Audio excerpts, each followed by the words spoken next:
자, 우리 오늘 은혜 받을 말씀 요한복음입니다. 우리 요한복음 1장 우리 5절에서 15절까지 말씀 같이 함께 교독하겠습니다. 요한복음 1장 우리 5절에서 15절입니다. 다 찾으셨죠? 네, 신약성경 142페이지에 있습니다. 제가 먼저 봉독하겠습니다. 빛이 어둠에 비추되 어둠이 깨닫지 못하더라. 하나님께로부터 보내심을 받은 사람이 있으니 그의 이름은 요한이라. 그가 증언하러 왔으니 곧 빛에 대하여 증언하고 모든 사람이 자기로 말미암아 믿게 하려 함이라. 그는 이 빛이 아니요 이 빛에 대하여 증언하러 온 자라. 참 빛 곧 세상에 와서 각 사람에게 비추는 빛이 있었나니 그가 세상에 계셨으며 세상은 그로 말미암아 지은 바 되었으되 세상이 그를 알지 못하였고 자기 땅에 오매 자기 백성이 영접하지 아니하였으나 영접하는 자 곧 그 이름을 믿는 자들에게는 하나님의 자녀가 되는 권세를 주셨으니 이는 혈통으로나 육정으로나 사람의 뜻으로 나지 아니하고 오직 하나님께로부터 난 자들이니라. 말씀이 육신이 되어 우리 가운데 거하심에 우리가 그의 영광을 보니 아버지의 독생자의 영광이요 은혜와 진리가 충만하더라. 함께 요한이 그에 대하여 증언하여 외쳐 이르되 내가 전에 말하기를 내 뒤에 오시는 이가 나보다 앞선 것은 나보다 먼저 계심이라 한 것이 이 사람을 가리킴이라 하니라. 아멘. 따라합시다. 증거하는 자. 여러분, 복음이 복음되기 위해서는 전제돼야 될 것이 하나 있습니다. 그게 뭐냐면 전해져야 돼요. 아무리 좋은 소식도, 아무리 정말 가치 있는 정보도 전해지지 않으면 의미가 없는 거예요. 무슨 말씀인지 알죠? 복음은 생명입니다. 그렇죠? 근데 아무리 이 생명이 이 땅에 오셨고 이 생명이 존재한다 한다 할지라도 그것에 대해서 전하지 않으면 복음이 복음될 수 없다라는 거죠. 그래서 하나님은 온 우주 만물을 통해서 하나님이 하나님이시다, 하나님이 하나님됨을 드러내고 계시고 그것을 우리는 신학적으로 누구나 알 수 있도록 하나님 스스로가 자기를 계시하셨다 해서 일반적인 계시, 누구나 우주 만물과 천지 만물을 보면서 우리의 모습과 아름다운 꽃과 산과 바다와 하늘에 나는 것들을 보면서 신이 계셔라는 신적 존재에 대한 인식, 그 인사이트, 그것을 통해서 우리로 하여금 전하고 계신다라는 거예요. 그렇죠? 우리가 날은 날에게 밤은 밤에게 언어가 없고 들리는 소리가 없어도 그 소리가 온 땅에 통한다고 그랬어요. 다윗은 하늘을 바라보라고 그랬고 저 수많은 별들을 바라보라고 그러면서 그것 가운데 임재하시고 역사하시는 하나님을 우리에게 이야기해주고 있다는 거죠.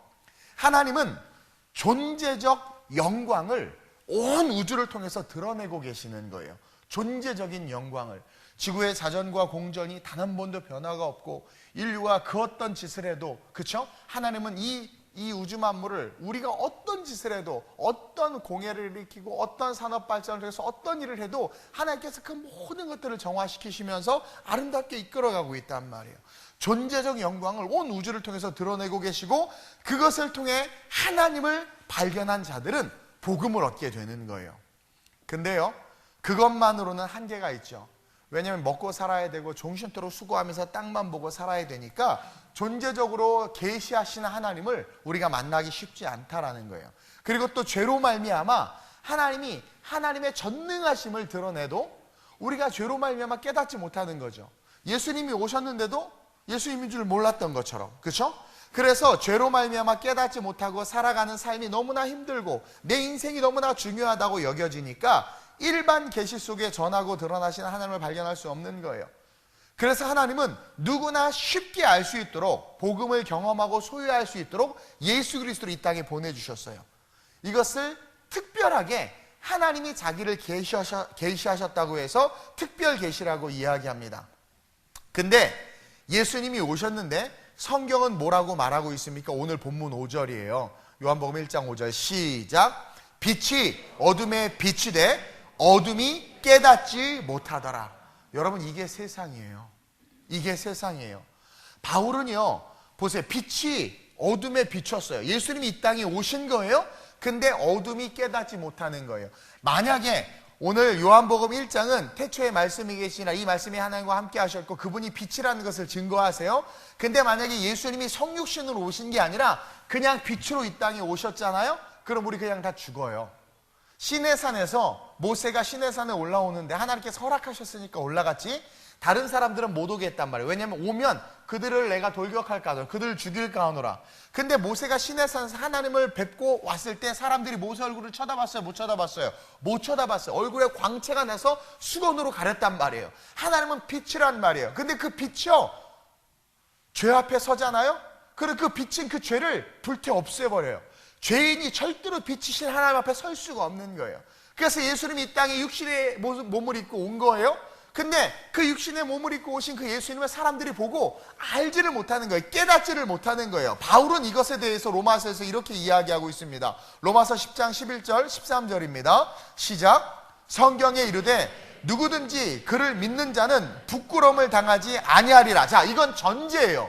뭐냐면 누구든지 죄인이든 의인이든, 그렇죠? 어떠한 삶을 살았든 어떠한 질병에 걸렸든 누구든지 그를 믿으면, 예수를 믿으면 부끄러움을 당하지 않아요. 저와 여러분들 기억해야 돼요. 너 저주받은 거다, 뭐 교회를 떠나면 저주받는다, 이렇게 말하는 사람들, 여러분 복음을 모르는 거예요. 때때로 병들 수 있고 뜻하지 않은 사고 어려움을 당할 수 있고 사기도 당할 수 있어요. 그게 내가 미련하고 부족해서 내가 죄 때문에 아니요. 범사의 그를 인정하라고 그랬어요. 하나님의 통치권 아래 있는 거예요. 근데 중요한 건 우리의 모습이 어떠하든 우리가 예수를 온전히 믿으면, 복음화되면, 복음을 우리가 소유하면 우리는 부끄러움을 당하지 않아요. 다시 말하면 용서함을 받는다라는 거죠. 그러면서 뭐라고 이야기하냐면 바울이 계속 유대인이나 헬라인이나 차별이 없음이라 한 분이신 주께서 모든 사람의 주가 되사 그를 부르는 사람에게 부여하시도다. 자, 누구든지 주님을 부르면 우리 주님은 그 영혼을 얻기 위하여, 그렇죠? 그를 부르는 모든 사람에게 우리 주님은 부여하셔서 누구든 받아들이시고, 그가 누구든 헬라인이나 유대인이나 구별 없이, 이방인이나 구별 없이 누구든 주님의 이름을 부르는 자들에게 복을 쏟아 부어주실 뿐만 아니라 자기의 자녀를 삼으신단 말이에요. 그래서 13절의 결론으로 바울이 이렇게 이야기하죠. 시작. 누구든지 주의 이름을 부르는 자는 구원을 받으리라. 누구든지 주님의 이름만 부르면 구원을 받아요. 근데 문제는 보세요. 모든 것 가운데 부여하신 하나님께서 그 주님을 부르는 자에게 복을 주시고, 우리가 어떠하든 우리가 주님을 바라보면 우리는 용서함을 받고 건짐을 받을 수 있다는 거예요. 근데 문제는 우리 주님은 자신을 부르는 모든 사람들에게 부여하시는데, 신앙 고백을 하는 자들에게는 다 구원을 주시는데, 그렇게 말씀하시는데, 오늘날 이 세대에 신앙 고백을 하는 자들, 다시 말해서 진정으로 주님의 이름을 부르는 자들이 없다라는 거예요. 바울은 로마서 10장 그 다음에 10절, 14절, 15절에서 이렇게 이야기하고 있어요. 시작. 그런즉 그들이 믿지 아니하는 일을 어찌 부르리요. 이 바로 앞에 누구든지 주의 이름을 부르는 자는 13절에 구원을 얻으리라 해놨는데, 그 바로 다음 절 14절에 그런즉 그들이 믿지 아니하는 일을 어찌 부르겠냐라는 거예요. 계속 듣지도 못한 일을 어찌 믿으리요. 전파하는 자가 없이 어찌 들으리요. 보내심을 받지 아니하였으면 어찌 전파하리요. 기록된 바 아름답도다. 좋은 소식을 전하는 자들의 발이여 함과 같으니라. 연역적으로 이야기하고 있는 거예요. 결론적으로 뭐냐면 가장 아름다운 삶은 어떤 삶이냐? 복음을 전하는 삶이다. 근데 오늘날 왜 사람들이 예수를 안 믿는가? 일반 계시와 특별 계시를 통해서, 수많은 교회와 성경을 통해서 우리는 하나님을 믿을 수밖에 없는데, 진리는요 통하게 돼 있어요. 그래서 여러분들 성경을 계속 읽다 보면 아무리 악한 자도 회심하게 되고, 성경을 읽다가 깨지고 막 그렇게 변화되는 사람 우리가 많이 경험하죠. 왜냐하면 이것은 진리이기 때문에 그래요. 사람은 하나님으로부터 와서 하나님에게로 가려는 속성이 있는데 길을 잃어버렸단 말이에요. 근데 말씀을 읽다 보니까 그 길이 확 보이는 거예요. 깨달아지는 거예요. 그래서 진리 앞에서는 누구도 누구도, 진리 앞에서는 누구도 자기를 드러낼 수 없는 거예요. 근데 문제는 이렇게 예수와 복음과 성경이 있는데도 왜 믿지 않냐라는 거야. 여기서 지금 바울은 로마서 10장 14절 15절에서 아주 핵심적인 두 가지를 이야기를 하는데, 하나는 뭐냐면 전파하는 자가 없기 때문이라는 거예요. 근데 왜 전파하는 자가 없느냐? 놀라운 것은 보내심을 받지 않는다는 거야. 믿지 않으니 어찌 부르지? 왜 예수님의 이름을 못 부르나 봤더니 듣지도 못하는 거예요. 그분이 누군데 몰라요. 근데 왜 못 들었나 봤더니 전파하는 자가 없어요. 그러면 주님께서 전파하는 자를 보내셔야 되겠죠. 그래서 많은 사람들에게 전파라고 이야기해요. 그렇죠? 오늘 설교 제목이 증거하는 자. 그렇죠? 계속 증거하라고 이야기해요. 근데 뭐라고 말하냐면 보내심을 받지 아니하였으면 어찌 전파하리요. 보내심을 받지 않았다라는 거예요. 이것은 쉽게 말해서 우리가 불러도 반응하지 않는다라는 거예요. 말씀을 읽고 들어도 움직이지 않는다라는 거예요. 분명히 주님이 가라고 명령했지만 우리가 멈춰 있기 때문에 전파하는 자가 없는 것이고, 그러므로 세상이 점점 믿지 않는 자들로 가득 찬다라는 거예요. 열려진 구원의 문을 향해서 가야 된다라고 외치는 자들이 없는 거예요. 제가 지난 설교 얘기했죠. 외침은 사운드, 소리로서의 외침도 있지만 우리가 그리스도의 모습을 닮아가는 삶 자체가 외침인 거거든요. 교회가 밤하늘의 십자가를 볼 때마다 그래 크리스찬들처럼 살아야 돼. 그래, 이 세대 속에 그래, 역시 교회는 달라. 이러한 마음을 가지고, 그렇죠? 변화시키는 것 자체가 외침인데 그런 외침이 없는 거예요. 믿는 사람들이 더 악해, 믿는 사람들이 더 독하더라. 야, 이런 말들이 왜 나오냔 말이에요. 그러니까 사람들은 내가 듣지도 못했어, 외치는 자가 없거든, 근데 내가 어떻게 믿냐, 이렇게 이야기하는 거예요. 자, 왜 그러냐라는 거죠. 우리는 다 예수를 알고 복음을 알고, 대한민국 땅 위에 얼마나 많은 밤하늘의 십자가가 세워져 있어요. 미국 선교사님이 60년대 한국에 와서 선교하다가 귀국했다가, 그쵸, 2000년대 다시 와서 보는데 깜짝 놀랐대잖아요. 비행기 타고 내려오는데 밤하늘에 다 십자가가 있어서. 그래가지고 옆에 있는 한국 선교사님에게 한국은 천국이군요. 그랬더니 선교사님이 할 말이 없어졌다는 거야. 밤하늘에 그렇게 많은 십자가가 있으면 한국이 얼마나 천국이겠어. 근데 그 십자가 때문에 열받는 일이 많고, 그 십자가 때문에, 그쵸, 우리가 세상 사람들 얼마나 많이 실족시키냔 말이에요. 그 이유는 우리가 가라 명령하시는 그 하나님 앞에 머물러 있기 때문이라는 거죠. 믿음의 조상 아브라함은 대단하다고 이야기해. 나도 믿음의 조상이 돼야지. 아이의 이름을 아브라함이라고 막 지어. 애가 상처받을 줄도 모르고 그냥 지어요 일단. 그러면 그렇게 지어놓으면 아버지가 아브라함의 그 모습을 아이가 닮을 수 있도록 자기도 아브라함이 돼야 되는데, 안 떠나 본토 친척 아비집을. 본토 친척 아비집을 안 떠나. 이건 뭐예요? 우리의 생각을 안 버리고, 우리의 이성을 안 버리고, 우리의 고집을 안 버리고, 항상성을 안 버리는 거예요. 그게 떠나지 못하는 거예요. 듣기는 엄청 들어. 어그리, 동의하는데 팔로우 하지 않는다라는 거죠. 그러니 어떻게 돼요? 듣기는 들어도 변화되지 않는 거예요.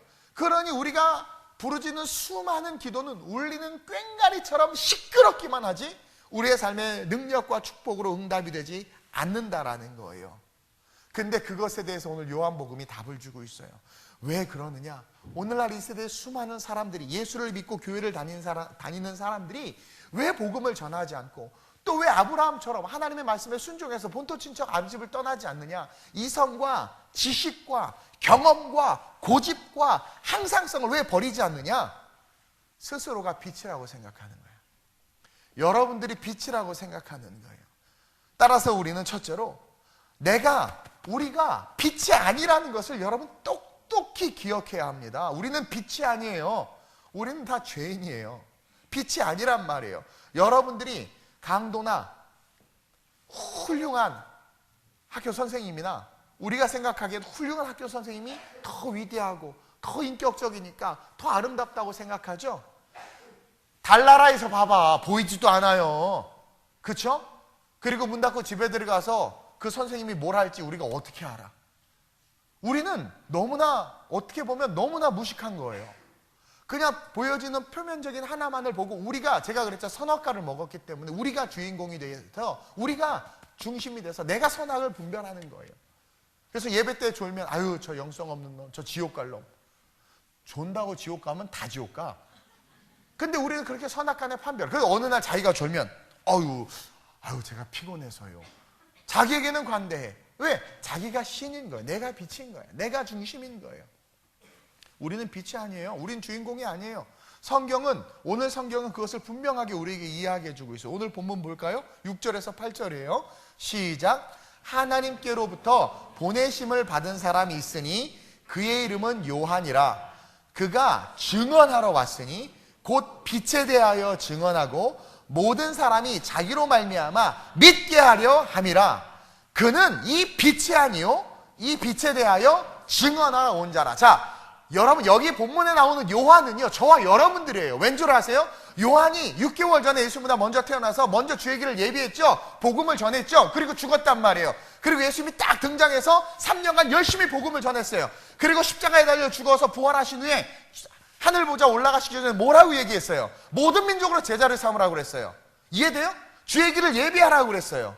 요한에게 준 사명을 동일하게 모든 민족에게 지금 선포하고 있단 말이에요. 따라서 오늘 본문의 요한은 저와 여러분들이란 말이에요. 우리의 존재는 증언하기 위해서 존재하는 거예요. 왜 태어났냐고요? 증언하기 위해서. 목사님, 저는 가난한 집에, 저는 편부 집에 태어났어요. 목사님, 저는 불교 집안에 태어났어요. 목사님, 태어나보니까 전 팔이 하나 없어요. 나는 저주받았나요? 아니요. 그 상황과 환경 속에서 증거하라는 거예요. 그러니까 우리가 설교 때 바디메오가 이야기 될 수 있는 거예요. 혈병 여인이 이야기 될 수 있는 거예요. 근데 우리는 어느 아파트에 살고 얼마만큼의 자산을 가지고 있느냐에 따라서 복받았다.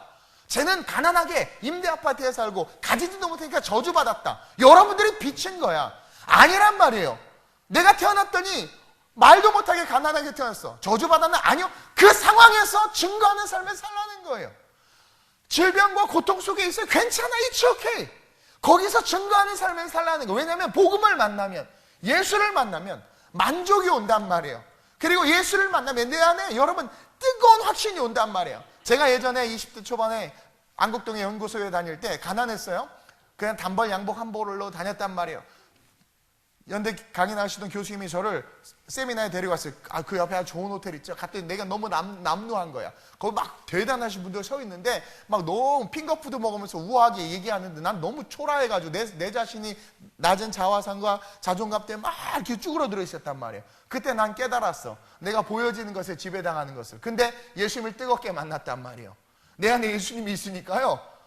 그냥 좋은 옷 입은 거예요, 그 사람은. 그리고 좋네. 이 시설. 그렇죠? 제가 분당 율동공원에 사업 비즈니스 하다가 홀딱 망해가지고 반지하에 살 때가 있었는데 너무나 괴로워서 지쳐있는데 어느 날 하나님의 은혜가 임하고 감동이 오니까 집에서 나왔어요. 반지하에서 기어 나왔어. 그래가지고 율동공원을 걷는데 너무 좋은 거야. 내 거야, 내 공원이야. 내 거야. 너무 좋아. 휴지 버리면 누가 우리 집에 휴지 버렸어? 내가 주웠어 너. 아니 그렇게 바뀌어요. 여러분들이 복음이 없으니까 쪼는 거예요. 복음이 없으니까 세상에 쫄고 주눅드는 거예요. 우리는 증언하고 증거하기 위해서 이 땅에 태어났다는 것을 저와 여러분들이 분명히 알아야 돼요. 하나님께로부터 우리는 왔잖아요. 하나님께로부터 보내심을 받은 사람이 있으니 그의 이름은 요한인데 그가 증언하러 왔다라는 거예요. 뭐에 대해서? 너는 빛이 아니라는 거예요. 너는 빛에 대해서 증언하고 모든 사람이 자기로 말미암아 믿게, 나로 말미암아 믿게 하기 위해서 내가 하나님의 통로가 돼서 소경 바디메오는 소경대로, 혈류병 여인 혈류병 여인대로 믿게 하기 위해서, 세리 마태는 마태 그 모습대로 믿게 하기 위해서, 7 귀신 들린 여인은 자기 모습으로 믿게 하기 위해서 하나님께서 보내셨단 말이에요. 왜냐하면 우리의 결론은 천국에 있기 때문에. 이 짧아봐야, 길어야 100년, 짧아야 이 80년의 인생이 우리의 모든 것을 이야기하는 것이 아니라 그 80년의 인생 동안 주어진 환경에서 복음을 증거하고 하나님의 영광을 해서 살게 하기 위해서 우리를 이 땅에 보냈단 말이에요. 그러면 어때요? 우리가 상황과 환경에서 흔들리겠어요? 그러면 어때요? 우리가 상황과 환경으로 말미암아 우리 스스로를 무너뜨리겠어요? 그리고 복음이 우리 안에 들어오기 시작하면 할 수 있거든요. 무슨 말이냐? 믿는 자에게 능치 못할 것이 없다라는 그 말씀이 내 안에 실제가 되면 꿈이 생기고, 하나님은 꿈을 주시는 분이거든요. 비전이 생기고, 그 비전과 꿈으로 말미암아 남들이 뭐라 해도 좋아, 내 모습 이대로 주님 사랑하여 주시니까 그러면서 just keep going, 나는 갈 거라는 거예요. 그의 나라와 그의 영광을 해서 걸어갈 거라는 거예요. 그래서 내게 꿈이 오면 그 꿈을 해서 도전하고, 도전할 때 여리고가 무너지는 것처럼 내 삶의 장애물들이 무너지고 하나님께서 할 수 있거든요. 무슨 말이냐? 믿는 자에 능치 못할 것이 없다. 능치 못할 것이 없다. 그것이 실제가 돼서 걸어가니까 그 삶 자체를 보는 자들이, 예수를 보고 그 삶 자체를 보는 자들이, 복음을 보고 그 삶 자체를 보는 자들이 어떻게 돼요? 은혜를 받는 거죠. 그리고 그 자리에서 복음을 증거하니, 그쵸? 듣는 사람들이 많아지고, 듣는 사람들이 빛을 바라보게 되고, 빛 가운데로 걸어가게 되고, 주님께서 마태복음 28장과 사도행전에서 말씀하신 것처럼 모든 민족으로 제자를 삼는 그 일들을 그러한 자들을 통해서 이루어 가신다라는 거죠. 마가복음 16장 15절 16절이 결론인 거예요. 함께 읽습니다. 시작. 또 이르시되 너희는 온 천하에 다니며 만민에게 복음을 전파하라. 믿고 세례를 받는 사람은 구원을 얻을 것이요 믿지 않는 사람은 정죄를 받으리라. 아멘. 그러니 너희는 그냥 그렇게 걸어가라는 거예요. 근데 너무나 감사한 건 그렇게 걸어가는 게 뭐예요? 그의 나라와 그의 의를 구하는 거죠. 근데 성경이 뭐래요? 우리가 무엇 먹고 입고 써야 될 것을 아세요. 너희는 무엇을 먹을까 무엇을 마실까 염려하지 마라. 이는 다 이방인들이 구하는 것이라. 너희가 있어야 될 것을 내가 안다고 그래요. 그러니까 그렇게 살아가는 자들은 또 어떤 natural blessing, 자연스러운 축복이 오는데 있어야 될 것을 주세요. 있어야 될 것을 위해서 살면 우리가 빛이 돼버려요. 우리를 드러내기 위해서 살거든. 근데 빛을 증언하기 위해서 살면 아버지께서, 천지만물을 창조하신 아버지께서 우리에게 있어야 될 것이 무엇인지 알고 그것을 주신다라는 거죠. 그게 십자가의 완성인 거예요. 그리고 그 십자가에서 예수님은 복음을 전파하라고 지금도 우리에게 이야기하고 있고, 성탄은 그것을 우리가 다시 리마인드하면서 그 말씀에 순종하겠다라고 고백하며 우리가 하나님을 찬양하는 날이 이 바로 성탄이라는 거죠. 여러분, 사도행전 1장 8절이 이 모든 복음의 절정이에요. 함께 읽습니다. 시작. 오직 성령이 너희에게 임하시면 너희가 권능을 받고 예루살렘과 온 유대와 사마리아와 땅끝까지 이르러 내 증인이 되리라 하시니라. 여기에 아이비리그를 나와야 된다고 이야기하나요? 여러분들이 이번에 수능을 잘못 봐서 탐나대, 누구나 탐내하는 탐나대에 들어갔어요. 그래서 탐나대는 안 된다는 말이 있나요? 그리고 초등학교만 나와서는 불가능하다는 말이 있나요? 아니요. 아무도 어떤 제약도 어떤 조건도 없어요. 중요한 건 빛을 증언하려고 하기 시작할 때 성령을 받게 되고 성령이 충만해지고 그 권능이 임하면 그 사람은요, 에스노닉, 종족과 로컬적인 삶이 아니라 하나님께서 보내시는 삶이 된다라는 거죠. 이것은 성장이죠. 그로서 자라나는 삶이죠. 온 유대, 사마리아와 땅끝. 그 당시에 땅끝 어떻게 갑니까? 쉽지 않아요. 지금도 비행기 타고 미국 한번 가려면, 나 그렇게 미국을 좋아하는데 미국 한번 갈래도 항공기 때문에 벌벌 떨고 못 가. 10년을 모아야 돼. 뻥이고요. 한 1년 모아야 돼. 그렇죠? 그래도 그 항공료세가 너무 아까워. 그리고 더 바보 같은 건 비싼 돈을 해서 평생 한 번 갈지 모르고 갔는데 돈이 아깝다고 사 먹어봐야 될 것도 못 사 먹어보고 박물관 들어가 봐야 될 것도 못 들어가 봐. 아이, 아끼자. 그럼 뭐 하러 가니? 그쵸? 일단 가면 써야 돼. 이게 인간이 이렇게 어리석어요. 근데 이 당시 때 땅끝까지 간다라는 것은, 그쵸? 야, 그런 꿈을 꿔? 너 아무나 되는 거야. 땅끝 아무나 못 가. 황제나 돼야 가지. 근데 그냥 변방에 이름도 모르는 불초소생이라 한다 할지라도 복음이 그 안에 들어오면 어떤 인생이 돼요? 땅끝까지 가는 인생이 된다라는 거예요. 모든 것이 하나님의 마음과 말씀과 성령, 이 모든 것이 우리를 증거하는 삶을 살라고 이야기하고 있는데, 그것에 순종해서 내가 정말 빛에 대해서 증거해야지라고 우리가 고백하고 움직이기 시작하면 우리의 삶은 놀랍게 변화가 된다는 거예요. 근데 이런 복음을 듣고도 우리는 움직이지 않아요. 복음이 나 하나를 바꾸지 못한단 말이에요. 작년의 표어가 복음이 삶이 되게 하라. 올해 표어가 이제 복음이 삶이 됐으니까 거룩한 성장과 승리는 당연한 거예요. 복음이 삶이 되면 복음은 우리를 이끌거든요. 성장과 승리가 돼요. 그리고 내년 표어가 뭔 줄 아세요? 하늘의 축복을 사모하라요. 내년 우리 교회 엄청 여러분들 다 축복받을 거예요. 왜냐하면 거룩한 성장과 승리로 일어선 자들은 하나님이 복을 부어주실 수밖에 없는 거죠. 근데 왜 복받은 자들이 없고 성장하는 자들이 없을까? 왜 내가 그 복음을 하는데 내 개떡 같은 성격이 이렇게 안 좋은 성격 이렇게 바뀌지 않을까요? 아까도 말씀에서 읽었지만 듣고도 믿지 않는 자들이 있다고 했고, 듣고도 믿지 않는 자들은 정죄받는다고 아까 바울이 이야기한 것처럼, 듣고도 믿지 않는다는 것은 들은 그 복음이 우리의 주인이 아니라 내가 주인으로서 복음을 듣고 있기 때문인 거예요. 이게 너무나 중요한 개념이라는 거예요. 복음이 주인이기 때문에 그 복음을 듣고 복음이 주인이고 내가 종이라는 것을 알고 복음을 향하여 내가 나아가야 되는데, 오늘날 많은 성도들은 앉아서 설교를 듣는데 내가 주인인 거야. 그리고 복음을 듣고 내가 주인인 상태에서 그 복음을 내가 취사 선택하고 그 복음을 내가 취하는 거죠. 취하는데 무엇을 위해서? 증거하기 위한 것이 아니라 내 것을 더 갖기 위해서, 원하는 것을 얻기 위해서. 이것이 교회의 세속화라는 거죠. 그래서 요한은 당시 사실은 예수님보다 더 많은 제자를 가지고 있었어요. 더 유명했어요. 그렇죠? 더 능력이 있었어요. 그래서 분봉왕이요, 요한을 되게 무서워했단 말이에요. 두려워했단 말이에요. 예수님은 누군지도 몰라, 신경도 안 썼어요. 근데 어떻게 했어요? 예수님 앞에서 겸손히 자기를 낮추면서 나는 주님의 신발끈 하나도 메어주지도 풀어주지도 못할 만큼 그분은 위대하시다고 하면서 자기를 낮춰. 제자들이 나중에 가가지고 선생님이요, 저분이 막 세례를 주고 막 그러는데 이제 질투가 나는 거야. 왜냐면 자기 스승이 짱인 줄 알았는데 예수와 따르는 무리들이 조금 있는데 예수님이 세례 요한이 한 것처럼 막 하니까, 그러니까 요한이 뭐래요? 그는 흥하여야겠고 난 쇠하여야겠다 하면서 그에게 자기 제자들 다 보내요. 자기가 그렇게 주를 위해서 살았으면 가서 예수님, 베드로 자네 내 겁니다, 이렇게 얘기도 할 수 있었는데 자기는 형장 예술로 사라져. 봐봐요. 다 인생 자체를 그를 위해서 살고는 싹 사라져. 근데 인간이 낳은 자 중에 최고가 누구라고 주님이 이야기하고 있어요. 인간이 낳은 자 중에 최고가 누구래요? 이 요한이라는 거예요. 요한이라는 거예요. 우리에겐 이 고백이 필요해요. 그렇게 유명하고 능력 있는 요한이 겸손히 자기를 낮추며 주님 앞에서 자기는 빛이 아니다, 나는 빛에 대하여 증거하는 자다. 이게 우리 크리스천들이 가져야 될 마음이에요. 그러면 한국교회가 다시 빛나기 시작할 거예요. 저와 여러분들의 가정 속에 있는 어둠들이, 여러분들이 이렇게 하면 다시 여러분들이 빛나기 때문에 여러분들의 가정 속에 스며들어 있는 어둠들이 전등 스위치를 탁 켜는 순간 깜깜한 방이 확 환해지는 것처럼 여러분들이 다시 이 복음을 받아서 빛을 발하는 순간 영적인 영역에 스며들어 있는 어둠의 진들이, 어둠의 영들이 싹 사라지는 그 역사가 있을 거라고 저는 믿습니다. 따라서 우리는 이런 고백을 해야 돼요. 저는 빛이 아닙니다. 주님이 빛입니다. 복음이 주인이고 나는 종입니다. 내가 원하는 복음을 듣는 것이 아니라 복음이 말씀하시는 것을 향해서 나는 가야 하는 존재입니다 라는 것을 고백할 때, 내가 빛이 아닌 것을 고백할 때, 그렇죠?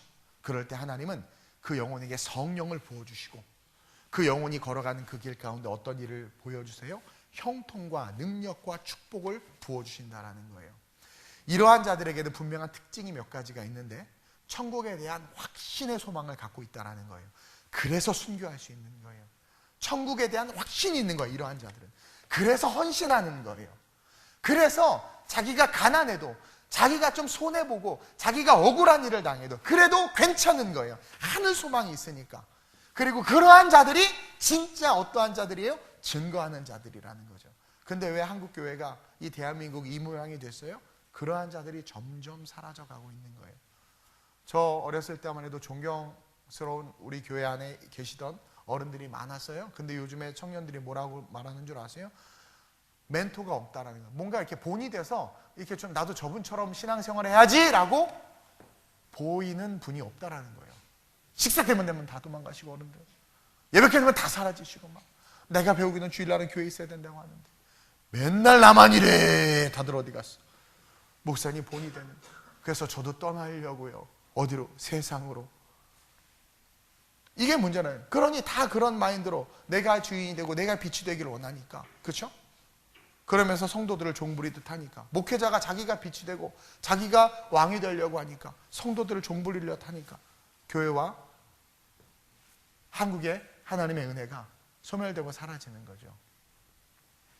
그러나 증거하는 자들, 정말 자기가 빛이 아님을 아는 자들은 내가 어떠한 삶을 사느냐가 중요하지 않다는 걸 알아요. 내가 보냄받았다는 게 중요하다는 것을 알아요. 그러니까 쉽게 말하면 내가 태어났단 말이에요. 근데 그 태어난 것을 하나님이 보내셨다.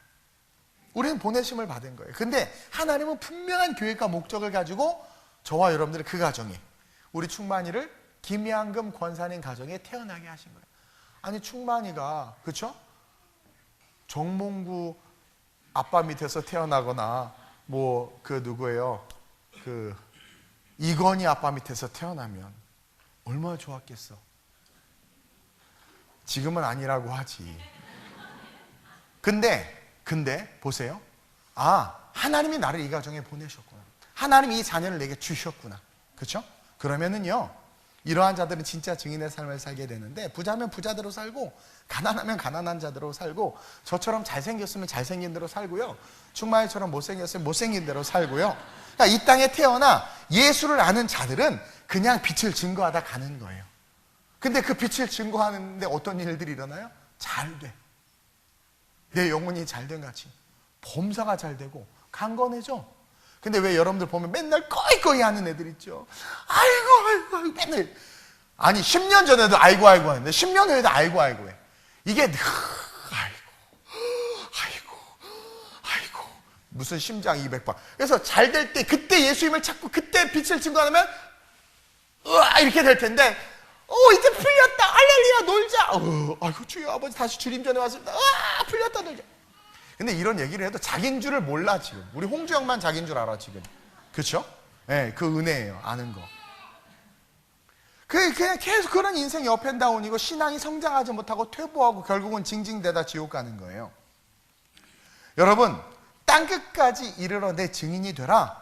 그것은 우리에게 주어진 것을 하나님이 계획 속에서 나를 그 땅 가운데 그곳 가운데 보내신 것을 믿고 그렇게 살라고 내 삶에 허락하신 것을 믿고 그 삶의 자리에서 빛을 증거하는 거죠. 기쁨도 슬픔도 질병도 이혼도 가난도 부유함도 그냥 다 하나님을 그 가운데서 증거하라. 내게 주신 것을 믿고 걸어가면 혈류병 여인이 낫고 없는 것을 있는 것처럼 부르신 하나님께서 진짜 기적을 주신단 말이에요. 세상은 떡을 생명처럼 여기고 살아가잖아요. 그래서 떡 때문에 우리 청년들도 다 세상으로 나가고, 떡 때문에 여러분들의 남편들도 다 주일인데도 직장 나가잖아요. 목사님이 부르면 달려오지도 않지만 사장님이 부르면 맨발로 뛰어나가잖아요. 교회 늦으면 늦은 김에 그냥 집에 가자 빠지는데, 회사 늦으면 콜택시 불러서 타고 가. 그렇죠? 이게 떡을 생명처럼 여기는 거예요. 그러한 자들은 절대로 증거를 하는 삶을 살 수 없을 뿐만 아니라 그 끝을 보장할 수 없어요. 우리는 하나님의 말씀을 생명처럼 여기고 살아야죠. 떡이 생명이 돼서는 안 되죠. 우리는 빛이 아니에요. 빛이 되려고 해서는 안 된다라는 거예요. 우리는 빛에 대해서 증언하는 자들이다. 빛에 대해서. 그래서 여러분들에게 주어진 모든 것은 바로 빛을 증거하기 위함이라는 거예요. 목사님, 저 IQ가 저 맨사예요. 그래, 그 맨사는 빛을 증언하라고 주신 거야. 목사님, 저 IQ가 2자리. 그 2자리는 빛을 증언하라고 줘요. 2자리를 뭘로 증언합니까? 네 뇌에 기적이 일어나면 돼. 네. 그러니까 모든 것이 빛을, 목사님 저는 이런 달란트가 있어요. 그게 빛을 증언하, 그래 그걸로 빛을 증언하라는 거죠. 그러다가 천국 가라는 거야. 여러분, 바울은요 지성과 이성을 주셨어요. 그거로 예수 믿는 놈을 잡아 죽였는데 결국 어떻게 됐어요? 그것으로 빛을 증거했잖아요. 그 이성과 지성, 바울이 로마서를 썼잖아요. 바울이 기독교의 이 모든 틀을 만들었단 말이에요. 루디아 엄청나게 돈이 많았어요. 왜? 그걸로 빛을 증언하라는 거예요. 그래서 얼마나 많은 교회를 세우고 바울을 서포트했어요.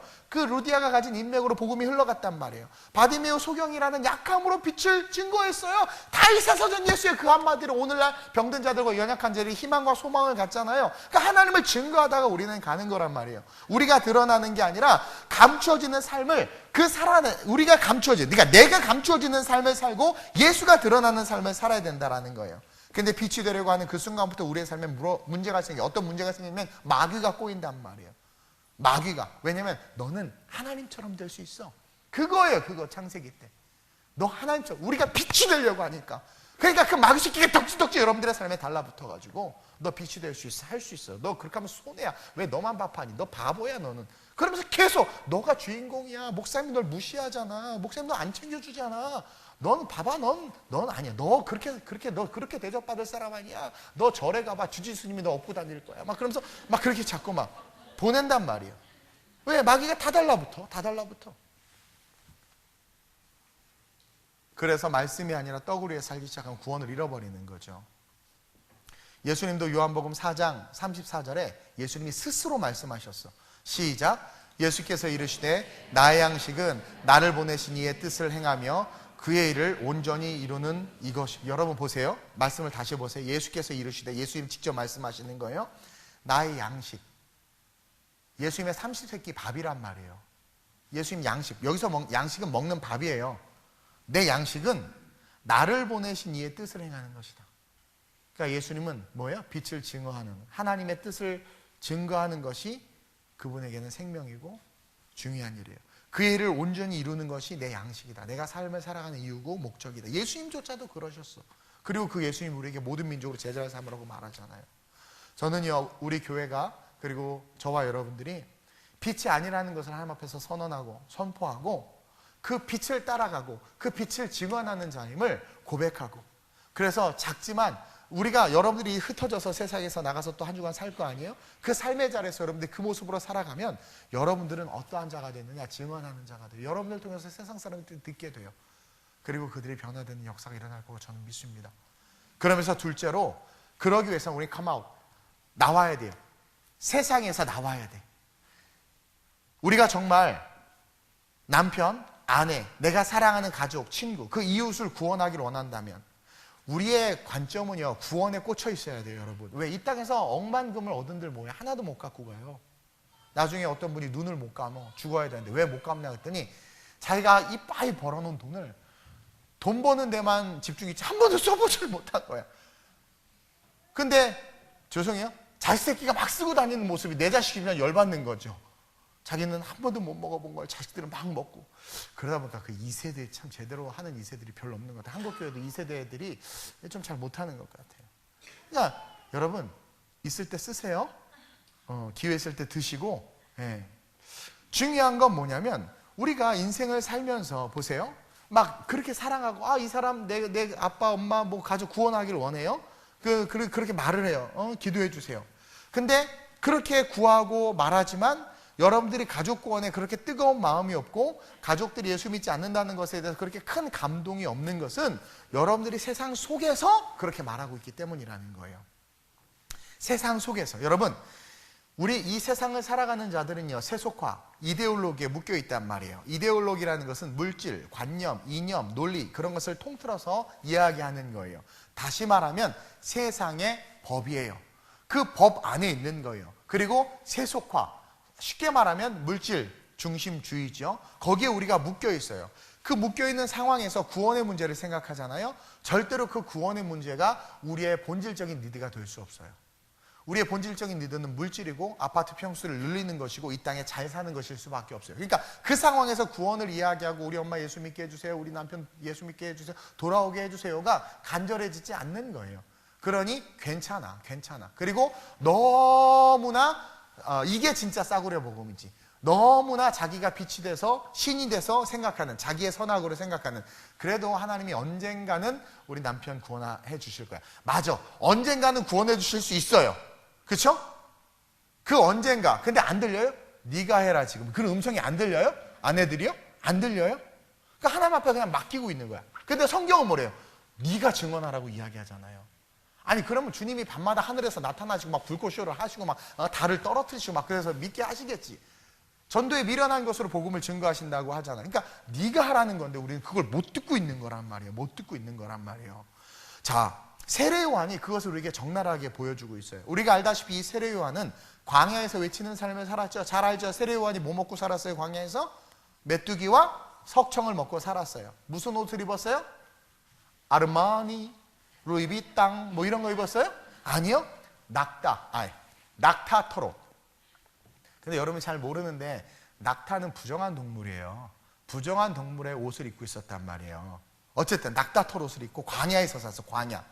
마태복음 3장 4절 시작. 이 요한은 낙타 털 옷을 입고 허리에 가죽띠를 띠고 음식은 메뚜기와 석청이었더라. 여러분 근데 그거 아세요? 세례 요한은 이렇게 살 사람이 아니었어. 자, 세례 요한은 빛에 대해서 증언하는 자였어요. 근데 빛에 대해서 증언하는데 그가 원래 광야에서 메뚜기 석청 먹으면서 살 존재가 아니라는 거예요. 우리는 배워야 돼. 빛에 대해서 증언하기 위해선 세상에서 나와야 된다는 것을 세례 요한이 보여주고 있는 거죠. 그는요, 세례 요한은요, 당시 권력과 부를 가진 유대인들에게 있어서는 최고의 가문인 제사장 가문의 아들이었어요. 여러분들도 알다시피 그의 아버지는 아비야 반열의 제사장인 스가랴였고 그의 어머니는 모든 여인들이 동경하는 가문이야. 아론의 자손인 엘리사벳이었어. 왜 그런 거 있잖아요. 믿음의 자녀들 결혼할 때 이제 자기 부모님 뭐예요? 아, 우리 아버님 장로님이시오. 어머, 우리 할아버지도 장로님이셨어. 그러면 딸이 가서 엄마, 내가 만난 그이 기독교 집안이래. 그럼 와, 훌륭한 기독교 집안이구나. 넌 무조건 시집가라 이거 사. 막 이렇게 이제 된단 말이에요. 그러니까 그런 어떤 기독교, 우리도 그러는 것처럼 그 당시 때도 아론의 계복 대박이. 아이고, 마음이 요즘 너무 입이 편해져서 여러분들을 제가 너무 편하게 생각하나 봐요, 요즘에. 이러면 안 되는데. 아론의 계보는요, 대단한 거예요. 거기다가 아버지는 어떤 분이냐 봤더니 아비야 반열의 제사장이야. 그의 아들이야. 여러분 잘 모르나 본데 대단한 거예요. 여러분 다윗 시대에 아론의 후손들이 점점 많아지는 거예요. 아론이 하나님의 예배와 제사를 담당했잖아요. 근데 아론의 후손들이 점점 많아지니까 다윗이 그들이 나태해지는 걸 보는 거죠. 다윗이 얼마나 하나님을 사랑했어요. 다윗은요, 하나님한테 미친 사람이었어요. 근데 낳다 보니까 아론의 자손들이 많으니까, 성가대 많으니까 나 하나 빠져도 뭐 이러잖아요. 다윗은 그 꼬라지를 볼 수가 없는 거예요. 그래가지고 다윗이 어떻게 했냐면 아론 자손 다 모았어. 엄청나게 많아. 그러니까 니네들을 안 되겠다. 니네들을 24개의 반열로 내가 쪼개겠다. 조직을 만든 거야. 나 좀 배워야 되겠어. 다윗에게 가서. 조직을 제가 제일 못하는데 24반열로 나눈 거예요. 그래서 한 놈도 쉬는 놈 없이 하나님을 섬기게 한 거야. 근데 그 중에 8번째 반열이 아비야 반열인데, 이 8번째 반열, 아비야 반열의 혈통으로 내려온 그 제사장이 바로 제사장의 아들이 바로 이 세례 요한이었단 말이에요. 스가랴가 그 아비야 반열이었다라는 거죠. 그러면서 정말 맡겨진 사명에 충성하는 그런 제사장이었다라는 거죠. 그러면서 동시에 여러분들, 제사장들은요, 그 당시 때는 세습이야. 자, 아론의 자손이야. 아빠가 아론이면 나도 아론의 후손이야. 그러니까 나도 제사장인 거야. 그래서 사실은 성경적인 게 맞아요. 이 세습이라는 게. 근데 세습이라는 단어가 좀 그래. 그렇죠? 시골교회 세습, 그럼 어머 은혜다. 대형교회 세습, 저런 나쁜 놈.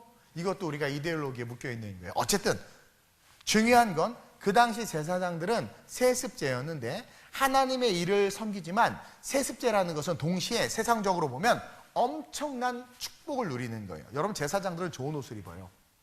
보석 박힌 옷을 입고요. 좋은 집에 살아. 일하지 않아도 11조로 먹고 살아. 그리고 율법이 정한 가장 좋은 음식, 제사를 드리잖아요. 소 한 마리를 잡으면 가장 좋은 고기는 제사장이 먹어. 나는 여러분들 주는데 잘 모르나? 예, 제사장이 먹어. 그러니 그건 제사장만이 누릴 수 있는 특권이었거든요. 왜 그러냐면 지성소 안에 제사 드리러 갔다 거룩하지 못하면 죽어요.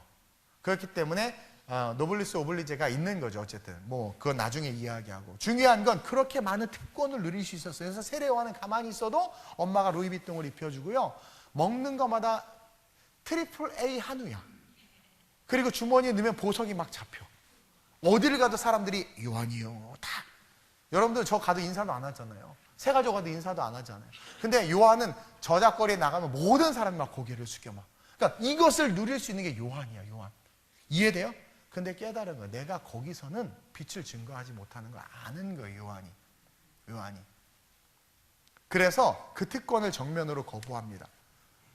특권층이 먹는 좋은 고기가 아니라 메뚜기와 석청이에요. 근데 난 정말 좀 그런데, 어떤 사람은 세례 요한이 광야에서 메뚜기하고 석청을 먹는다고 하니까 세례 요한이 웰빙식으로 너무나 잘 먹은 거 아닌가요? 메뚜기는 차세대 고단백 식품이에요. 목사님, 엄청 비싼데요. 석청 좋은 꿀이잖아. 어머, 로얄젤 먹었네, 로얄젤리를. 그러니 광야에서 베락베락 소리를 질러도 목 한 번 안 쉬지. 나는 왜 성경을 그렇게 이해하는지 이해를 못하겠어. 네. 근데 여러분, 이 메뚜기하고 이 석청은요, 좋은 게 아니라, 이 메뚜기는요, 쥐엄나무 열매를 뜻해요. 그렇죠? 탕자가 먹을 게 없어서 돼지나 먹는 쥐엄나무 열매, 그것을 뜻하고, 석청은 좋은 꿀이 아니라 종려나무에서 떨어진, 대추나무에서 떨어진 대추가 막 여기저기 널려서 바위 틈속에 썩어서 있는 그걸 말하는 거예요. 그 썩은 열매, 달달한 대추들, 그런 거 주워 먹었다는 거예요. 제사장의 거룩한 옷이 아니라 하나님이 부정하다고 말한 짐승의 옷을 입고 있는 거야. 난 죄인이니까. 그렇게 살았던 거예요. 좋은 집이 아니라 광야에서 세속화와 이데올로기를 다 버린 거죠. 쉽지 않아요. 쉽지 않아. 저도요, 좋은 차는 내가 좀 좋지, 누가 주셔서 그래요. 더 좋은 차 타고 싶고요. 그렇죠? 저도요, 좋은 옷 입고 싶고, 저도 바보가 아니기 때문에 트리플 A 한우 먹고 싶어. 요한이 안 그랬을 것 같아요? 저도 나름대로 청렴하고 결백하게 청렴 결백이죠. 하여튼 그 나름대로 그렇게 살려고 노력하고, 그리고 우리 이렇게 과일 같은 거 챙기면 꼼쳐놨다가 우리 전사님 밤에 몰래 내려가 막 주고 막 혼자 안 먹고. 근데 그런 저도 나름대로 이렇게 좀 청빈하게 살려고는 하지만 저도 속으로는 좋은 거 먹고 싶어. 내가 오죽하면 우리 영건이가 부럽다고 하겠어요. 나도 좋은 거 쓰고 싶고. 요한이 안 그랬겠어요? 사람인데? 안 그랬겠어요? 요한도 마음속에 분명히 그런 게 왜 없겠어요? 사람의 성정을 갖고 있는데 왜 유혹이 없겠어요? 자기 아버지 집에만 가면 고기가 쌓여있고 아빠한테만 가면, 그렇죠? 얼마나 신물 났겠어요. 근데 아빠한테 가면 주렁주렁 과일들이, 신선한 음식들이, 그렇죠? 연어회가 한 판 올라와 있을 텐데 왜 그런 생각이 없겠어요? 바보가 아닌 이상, 그렇죠? 근데 세례 요한은요, 이 땅이 아닌 저 천국을 소망했기 때문에 이 땅에서 누리는 것이 아닌 하나님의 영광을 위해서 살다가 저 천국에서 영원한 축복을 누리기를 더 사모했기 때문에 그럴 수 있었던 거예요. 세상에서 나왔기 때문에. 그래서 세상에서 나올 수 있었고, 나왔기 때문에 진짜 본질적인 가치를 볼 수 있었고, 그 본질적인 가치를 보는 그의 삶은 누구보다도 행복했고, 그는 예수님을 침례하는 축복을 받았으며, 오늘 이 시간 이 자리에서 우리의 입술을 통해서 그의 이름이 거론되고 있고, 주님이 마지막에 그에게 뭐래요? 인간이 낳은 자 중에 최고다 라는 칭찬을 받았단 말이에요. 그렇다고 여러분들 다 지금 옷 벗고 무슨 메리할 수 있고 돌아다니라는 게 아니에요. 네. 그게 영성이라는 거예요. 영성. 그래서 모든 종교를 초월해서 영성을 가진 자들의 특징이 뭐예요? 가진 것에 연연하지 않죠. 근데 가진 것에 연연하지 않는 사람들 보세요. 마더 테레사 숨겨둔 돈이 어마어마하대. 근데 못 쓰고 어떻게 돌아가시긴 했지만 어쨌든. 근데 영성을 가진 자들의 삶을 보면은 일단 없어. 그리고 없는데 또 있어. 근데 있어도 별로 의미가 없어. 그러니까 선한 데 흘러가는 거야. 이해돼요? 그래서 동전 한 입을 움켜쥐려 하면 없어지지만 쓰고 빌려주면 땅 위에 가득하게 되는 거예요. 그게 하나님의 축복이고 영성의 축복이에요. 그리고 그 영성이 우리 안에 함양되기 시작할 때 능력들이 나타나고 성경에 말하는 그 역사들 우리의 삶에 이루어진다는 거죠. 세상을 바라보고 세상을 의지하면 지금처럼 기독교는 계속해서 힘을 잃고 무너질 거예요. 기독교가 왜 힘을 잃고 무너지느냐? 교회가 왜 타락하고 세속화됐느냐? 옛날에는 교회가 세상 밖에 있었단 말이에요. 산에 있는 게 아니라 산 위에 있었단 말이에요. 너희는 산 위에 있는 동네라고 그러잖아요. 빛은 말아리 투정 등경 위에 둔다라고 그러잖아요. 그것은 뭐냐면 힘들고 괴롭게 살던 사람들이 눈을 들어 딱 보면 산꼭대기에 교회가 있는 거야. 쉽게 말해 저 빛이 있는 거야. 맞아 천국이 있지. 맞아 그래 하나님이 살아계시지. 그래 저렇게 살아야지 하면서 땅 밑에서 열심히 일하던 사람들 다시 힘을 내서 열심히 복음과 함께 살았단 말이에요. 근데 산꼭대기를 쳐다봐도 교회가 보이지 않아. 뭔가 믿음의 본이 되는 모습들이 보이지 않아. 그리고 그 교회마저도 땅을 쳐다보고 내려오고 있단 말이에요. 그러니까 다 무너지고 있는 거예요. 하늘 소망을 가진 자들이 없는 거죠. 그런데 오늘 세례 요한은 하늘 소망을 두고 복음을 전하는 삶을 살고 있단 말이에요. 근데 그렇게 살아가는 자들의 삶의 특징은 이 땅에서 살고 누리는 게 중요해지지 않아. 그리고 그것이 이걸로 물질인 사람이 이걸로 하나님 섬기라고 하는구나. 증거하라고 하는 지식은 이걸로 하나님을 증거하게 하라고 하는구나. 깨닫고 살아가니까 얼마나 삶이 익사이팅하고 인터레스팅하고 판타스틱하고 포넥하냔 말이에요. 막 기쁨이 넘친단 말이에요. 그리고 그렇게 살아갔더니 이상하다. 내가 하나 줬는데 열이 생겨. 그리고 뭘 하면 100배의 축복이 와. 왜냐면 옥토가 되니까. 옥토는요, 여러분 구하는 것마다 응답이 돼요. 옥토는 뿌린 것마다 열매를 맺어요. 옥토는. 근데 내가 옥토가 돼 있으니까 어떻게 돼요? 다 이루어지는 거야. 다 이루어지는 거야. 근데 세상은 종신토록 세상이 중요하니까 세상의 떡이 생명의 떡인 줄 알고 종신토록 세상에 나가서 사니까 이상하게 안 돼. 이상하게 안 돼. 계속 가시 원건기가 나오는데 그걸 모르는 거예요.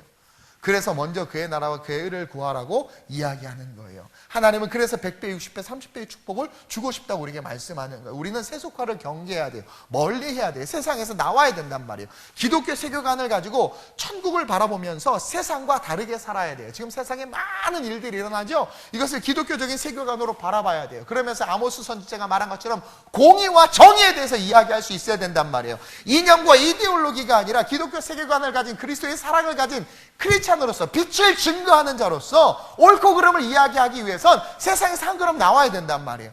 그런 저와 여러분들이 됐으면 좋겠어요.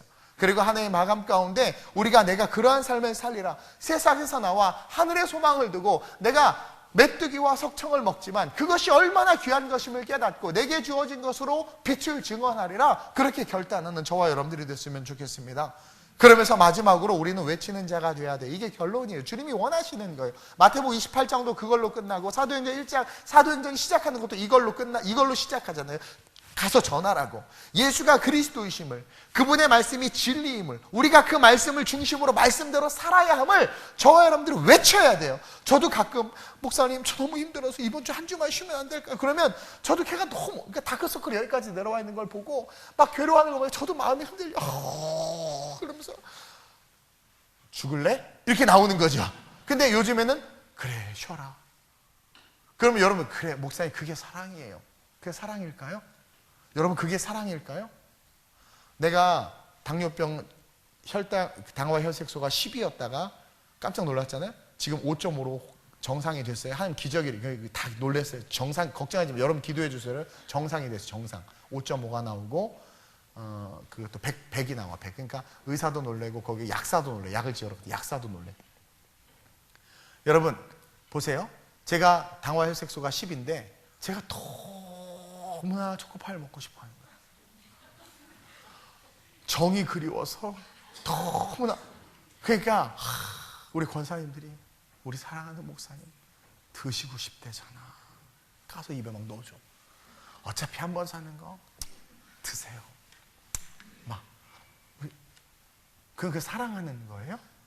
뭐가 없냐면 하나님의 공의와 정의가 없는 거예요. 지금 경기도에서 이제 모든 학교에 성평등위원회를 설치하게 법안이 지금 통과돼가지고 이제 다행히 기독교에서 반대해서 기독교만은 그것을 설치를 못하게 했는데, 이제는 모든 국공립학교에 성적인 차별을 받거나 내가 남자인데 나 여자예요. 근데 제가 자꾸 저 남자라고 그래요. 그러면 걔 이제 혼나. 그러니까 그런 걸 설치해. 근데 그 돈을 다 정부에서 내줘. 지금 대한민국이 망해가고 있는데. 그게 이제 이 경기도 왜 그런지 모르겠어. 하여튼 아름다운 우리 교회가 있는데 이제 한번 일어나야 되겠어. 어쨌든 근데 보세요. 그게 옳아요? 지금 저는요 올챙이 성이에요. 저는요 남자도 아니고 여자도 아니고 저는 외계인 성을 갖고 있는 것 같아요. 그래, 넌 외계인 성을 갖고 있어. 이게 맞아요 지금? 근데 맞다고 세상 이야기하고 있단 말이에요. 학교에 그거 상담 센터가 생겨요. 돈 받고 그 일을 하는 직종이 생기고. 지금 저와 여러분들이 하나님의 공의와 정의를 잃어버리면, 그렇죠?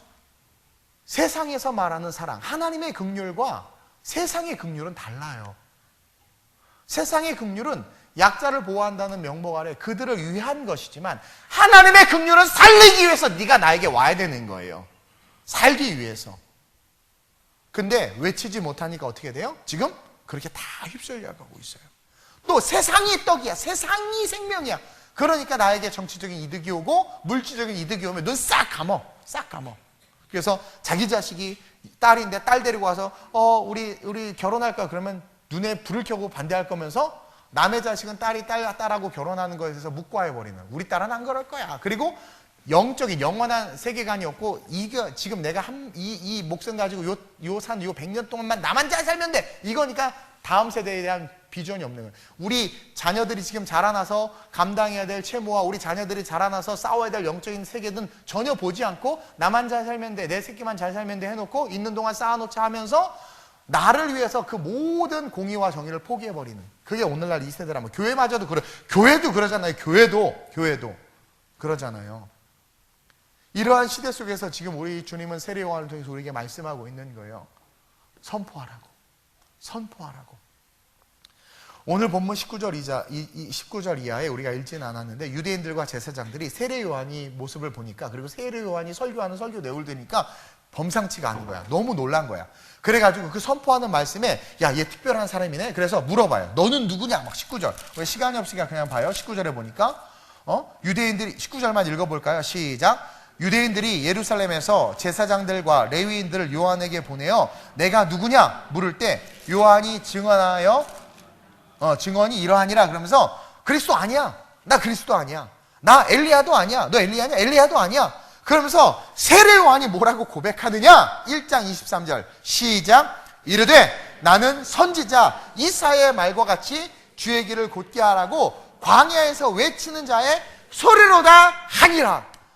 세례 요한에게 함부로 못했지요. 아비야 반열 제사장의 아들인데 누가 건드려? 그쵸? 그래서 그냥 놔뒀는데 얘가 하는 말을 보니까 범상치 않고 와, 저분이 하는 설교는 뭔가 달라. 그래서 물어보는 거야. 너 예수냐? 아니요. 너 엘리야냐? 엘리야는 이스라엘 백성들이 가장 으뜸으로 치는 선지자거든요. 왕으로는 다윗이고, 그러면 왕은 아니니까 다윗이라고는 안 물어본 거죠. 엘리야냐? 아니. 넌 누구냐? 나는 그냥 소리야. 나 아비야 반열에 우리 아빠 스가랴야, 우리 엄마 엘리사벳이야, 알지? 이게 아니라 나 그냥 소리야. 여기에 포인트가 있어요. 나 그냥 소리야. 이 시대가 지금 침묵하고 있다는 거예요. 해와 달과 별도 하나님이 창조주임을 증거하고 있고, 온 우주 만물이 창조주 하나님을 증거하고 있고, 해수면의 경계, 바다의 경계가 아무리 파도가 쳐도 땅으로 못 넘어오잖아요. 하나님이 그 법을 정하셔서 그랬다고 시편 기자가 노래하잖아요. 바닷물이 땅으로 못 올라온다니까 하나님은 그 경계면을 정했기 때문에 그 하나님이 하나님임을 온 우주 만물이 증거하고 있고, 우리도 증거해야 되는데 왜 우리는 증거하지 못하냐라는 거예요. 그러면서 세례 요한이 나는 소리다. 광야, 그렇죠? 내 모든 기득권, 세상에서 나와서 하나님 앞에 선 하나님의 사명을 가진 하나님의 사람이다. 요한은 행복했어요? 요한은 부유했어요. 얘가 메뚜기와 석총망어같지만 부유했어요. 많은 제자들이 있었어요. 영향력이 있었죠. 저와 여러분들이 이런 삶이 됐으면 좋겠어요. 이 말씀 속에 놀라운 뜻이 있어요. 이르시되 나는 선지자 이사야의 말과 같이 우리를 그냥 보내지 않는다. 하나님의 계획을 통해서 보낸다. 세례 요한은 이사야 선지자가 예언한 것을 이루기 위해서 보낸 것과 같이 저와 여러분들이 삶의 환경에 태어나고 던져진 것은 하나님의 계획이 있다. 그걸 깨달아야 돼요. 분명히 소경 바디메오처럼 때론 자색옥감 장수 루디아처럼 우리의 환경 하나님께서 허락하셨다는, 보내셨다라는 거예요. 어떤 형편과 모양이든 어떠하든지 우리의 삶은 이 광야와 같은 세상에서 내가 어떠한 컨디션에 있든 외치는 자의 소리가 되어야 되는 거예요. 그래서 피켓 들고 예수 천당 불신지옥이라고 외치는 사람도 있고, 저처럼 강단에서 복음을 외치는 사람들도 있고, 직장에서 복음을 전하면서 전도지를 주면서 외치는 사람도 있고, 물론 거짓 외침도 있고 이단의 외침들도 있는데, 이단의 외침도 교회가 약해지니까 들고 일어나는 거 아니, 가라지가 확 일어나는 거 아니겠어요? 근데 중요한 건 여러분, 외침에는 힘이 있다라는 거예요. 힘이 있다라는 거예요. 복음을 외칠 때 그 외침은 그냥 외침이 아니라 능력이에요. 그리고 그렇게 정말 능력 있는 외침을 외치기 위해선 희생이 필요하다. 그리고 그렇게 희생을 통해서 외치는 자들의 그 소리를 듣는 자들은 알아요. 뭐가 진짜고 뭐가 거짓인지. 요즘에 광화문에서 여러 가지 소리들이 들리는데 여러분 알아요. 뭐가 진짜고 거짓인지 우리는 들으면 알아요. 그러나 우리의 선호도 때문에 때로는 그냥 모른 척하기도 하고, 때로는 우리의 선호도 때문에 더 극렬하게 외치기도 하고, 그게 이데올로기죠. 어쨌든 중요한 건 진리는요, 들으면 다 알아.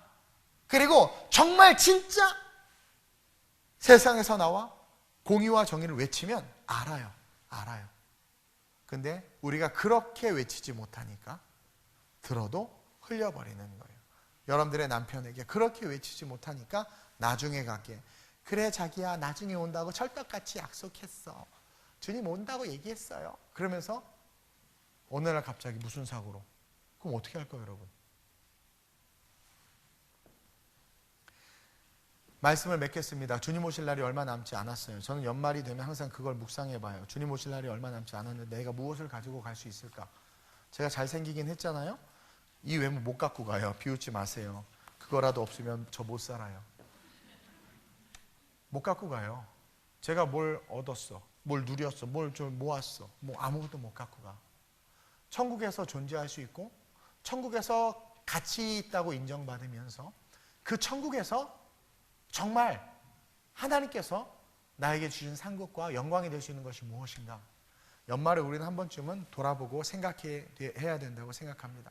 저는요, 증거하는 삶을 살고 싶고 여러분들하고 함께 증거하고 싶고, 또 성경이 우리에게 이야기하고 있어요. 우리 아이덴티티에 대해서 너희는 증거하는 자다. 그래서 이 세례 요한을 통해서 저와 여러분들이 깨달으시길 주님의 이름으로 축원드립니다. 우리 오늘 이 말씀을 기억하면서 한번 기도했으면 좋겠어요. 우리는 빛이 아니에요.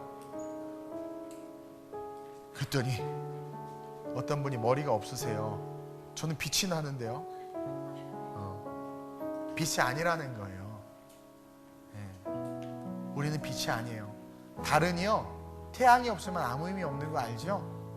근데 달이 자기가 태양이라고 생각하는 순간 암흑으로 바뀌어. 우리는 빛을 받아서 그 빛을 증언하는 자란 말이에요. 그것임을 우리가 빛이 아니라는 것을 깨닫고 우리 세상에서 좀 한 걸음 뒤로 이렇게 좀 물러나 봅시다. 세속화와 이데올로기에서 한 걸음 뒤로 물러나와서 하나님의 공의와 정의가 무엇인지를 분별하고, 또 이 세대에서 하나님께서 우리에게 원하시는 것은 외침인데, 내가 세상이 생명인 줄 알고 세상의 떡을 향해서 달려가다 보니까 하나님의 복음과 본질에 대해서 나조차도 받아들이지 못하고 변화되지 않았을 뿐만 아니라 영향을 행사할 수 없는 삶을 살았다는 것을 기억하면서 이 세례 요한이 입은 옷과 먹은 음식들을 묵상하면서 내 삶이 하나님 앞에 겸비된 삶으로 세상에서 나와 진정한 광야에서 외치는 자의 소리가 될 수 있게 해달라고 한번 기도했으면 좋겠습니다. 그래서 우리 교회가 2020년 하나님께서 우리 교회 모든 성도들 복 주신다고 저에게 감동을 주셨어요. 그래서 저는 표를 정할 때 감동을 받고 정하는데, 제가 별로 축복이라는 단어 싫어하는 거 다 알 거예요. 근데 하늘의 축복을 사모하라라는 마음을 주셨어요. 내년 한국 경제가 경기 지표를 보니까 엄청나게 안 좋을 거라고 얘기를 해요. 대외 여건이 다 안 좋아요. 근데 하나님이 우리 교회와 우리 성도들에게 하늘의 축복을 준대. 그것을 기억하면서 하나님 앞에서 정말 외치는 삶이 될 수 있게 해달라고, 진짜 복음을 증거하는 내가 될 수 있게 해달라고, 오늘 말씀 가운데 각자 받은 은혜대로 하나님 내가 세례 요한처럼 일어날 수 있게 해달라고 우리 주님을 3번 부르고 이 나라의 민족과 함께, 이 나라의 민족과 함께 이 땅의 교회들이 살아날 수 있게 해달라고 거국적으로 우리 중보함에 주님의 3번 부르 합심으로 전심으로 기도합니다. 주여 주여 주여. 하나님, 우리는 안주하며 우리는 누리며 우리는 즐기며 하나님을 액세서리처럼, 신앙을 액세서리처럼 그냥 그렇게 끼고 살아갔음을 이 시간 회개하고 이 시간 고백합니다. 하나님, 세상이 점점 어두워져 가고 교회가 힘을 잃어가고 크리스찬들이 세속화되어져 가고 기도해도 뭔가 기도에 대한 확신도 없고 응답도 일어나지 않고 어느 순간 신앙생활이 동호회처럼 변질되어져 버린 이 나라의 민족과 우리의 모습들을 보게 됩니다. 하나님, 제사장들이 타락한 이유는 그들이 빛이 되려고 했기 때문이고, 한국교회가 타락한 이유는 한국교회 자체가 빛이 되려고 했기 때문이고, 우리 성도들의 삶이 어려워지고 우리의 기도가 힘을 잃어버리고 우리의 삶이 무너지는 것은 우리가 빛이 되려고 했기 때문이었음을 깨닫습니다. 하나님, 우리는 빛이 아닙니다. 빛에 대하여 증언하는 자들입니다. 그 의무와 그 일들은 감당하지 아니하며 오직 얻고 누리기 위해서 걸어갔던 우리의 삶의 모습들을 회개합니다. 주님, 내려놓습니다. 그리고 다시 한번 이 연말에 우리의 신앙을 다시 한번 기경하여 하나님 앞에서 증언하는 자로, 증거하는 자로 일어나기를 원합니다. 하나님이 우리를 부유한 자로, 우리를 가난한 자로, 우리를 사업하는 자로, 우리를 공부하는 자로, 또 우리를 이러이러한 가정에서 태어나게 하신 것은 그 속에서 복음을 증거하라고, 그 속에서 내가 너를 세워 하나님의 증언자, 증거하는 자, 빛에 대하여 증언하는 자가 되게 함으로 내가 너를 복주고 복주며 번성케 하기 위함임을 오늘 깨달았사오니, 환경과 상황을 상대적으로 바라보며 스스로 연약해지는 것이 아니라 그 어느 곳이든 하늘나라임을 고백하며 주님과 함께 삶을 살아갈 수 있는 진짜 크리스찬들 되게 하여 주옵소서. 강한 크리스찬들 되게 하여 주옵소서. 매스미디어에 흔들리는 인생이 아니라 그 매스미디어를 공의와 정의로 가르치고 그곳 가운데 진리의 길을 여는 자들 될 수 있도록 주님 인도하여 주시옵소서.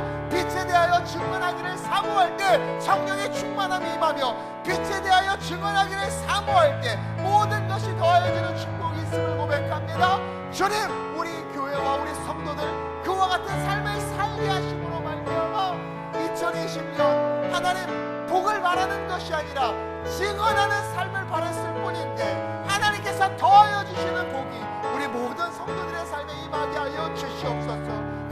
말미암아 이 동맹으로부터 시작해서 교회를 회복시키고 나라를 회복시키고 민족을 회복시키며 다음 세대들을 사무엘처럼, 다음 세대들을 다윗처럼 키울 수 있는 그런 교회로 서게 하여 주시옵소서. 하나님, 도처에 어둠이 가득합니다. 도처에 노이즈가 가득합니다. 하나님을 찬양하며 주가 그리스도라는 말은 들리지 않고 세상 사람들의 입술을 통해서도 교회의 타락을 이야기하며 교인들 스스로도 교회에 대해서 고개를 떨구는 모습들을 많이 보게 됩니다. 우리는 다 죄인이고 우리는 다 악한 것이 사실입니다. 그러나 하나님, 오늘 이 말씀과 함께 다시 일어서기를 원합니다. 하나님, 본질의 사명을 감당할 때 우리를 부르신 이에게 우리는 복받게 되어 있습니다. 하나님이 우리를 부르신 건 우리가 잘 되고 우리가 성공해서 우리가 가진 힘으로 하나님을 위해서 뭔가 하기 위해서 우리를 부른 것이 아니라 빛에 대하여 증언하는 자로 불렀다는 것을, 그리고 그것은 우리가 성공하고 돈을 많이 벌어서 내가 주를 위해서 뭘 하겠습니다 이렇게 하라는 것이 아니라 던져진 그 삶의 상황 속에서 하나님이 계획이 있어서 우리를 그곳 가운데 세워두신 것을 믿고 가난하면 가난한 대로, 부유하면 부유한 대로 그 삶의 자리에서 복음을 증거하라고, 빛에 대해서 증거하라고, 증언하는 자가 되라고 우리에게 복음을 주셨고 우리를 세우신 것을 오늘 말씀 통해서 보고 믿기에 이제 아름다운 우리의 모든 성도들 그러한 삶을 살기를 결단합니다. 하나님, 그럴 때 우리의 삶에 진정한 능력이 나타나며 성령의 충만함이 임하며 우리로 말미암아 다시 한번 교회가 회복되고 하나님의 영광이 나타나며 세상이 변화될 줄로 믿습니다. 당시에 교만하고 오만함에 극치였던 제사장들과 바리새인들이 세례 요한의 설교를 듣고 쫄았습니다. 그리고 그로 하여금 너는 누구냐라는 질문을 합니다. 뻔히 사가랴의 아들인 걸 알고 뻔히 광야에서 뛰어다니는 사람이라는 것을 알았지만 도대체 너는 누구냐? 새롭게 평가되고 있습니다. 보여지는 입고 있는 옷에 의해서 평가되는 것이 아니라 그 입에서 나오는 말로 말미암아 평가되고 있습니다. 두려워하고 있습니다. 헤롯 왕도 두려워했습니다. 하나님, 우리는 돈이 많고 권력을 가진 자 앞에서 두려워 떠는데 오히려 돈이 많고 권력을 가진 자들이 세례요한 앞에서 떨고 있습니다. 이것이 복음입니다. 그리고 하나님, 우리가 복음을 해서 살면 절대로 우리의 삶이 초라해지거나 가난해지거나 연약해지지 않습니다. 우리 사랑하는 성도들, 우리의 생명이 영원한 천국에 있음을 기억하며 진정한 복음을 해서 살아갈 수 있는 용기를 주옵소서. 하나님이 진짜 살아있음을 믿고 한번 도전할 수 있는, 발을 내디딜 수 있는 그런 진짜들이 될 수 있도록 주님 축복하여 주옵소서. 거짓과 악함과 기만과 속임이 가득한 이 세상 속에서 누구 하나 외치지 않으니 옳은 것은 옳다, 그른 것은 그르다, 이것이 길이다, 일로 와야 된다, 누구도 외치지 않고 다 이익과 자기 자신과 육신의 떡으로 해서 외치니 다 세상이 그렇게 어지러워지고 정신없이 지옥을 향해서 하나님 다 쓸려내려가고 있습니다. 하나님, 우리가 우리의 선자리에서 세례요한처럼 외치게 하여 주옵소서. 단칼에 죽을 수도 있었지만 죽일 수 있는 권력을 가진 헤롯도 두려워 떨었습니다. 그게 크리스찬입니다. 그게 복음을 가진 자들입니다. 그래서 이 땅의 희망이고 소망이라고 말하는 것입니다.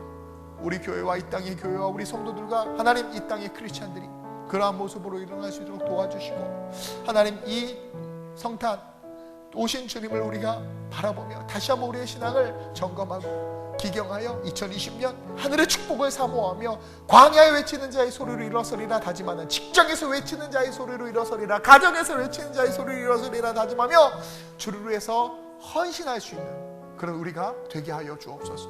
감사함을 드리며 살아계신 우리 주 예수 그리스도의 이름으로 축복하며 기도드립니다. 아멘.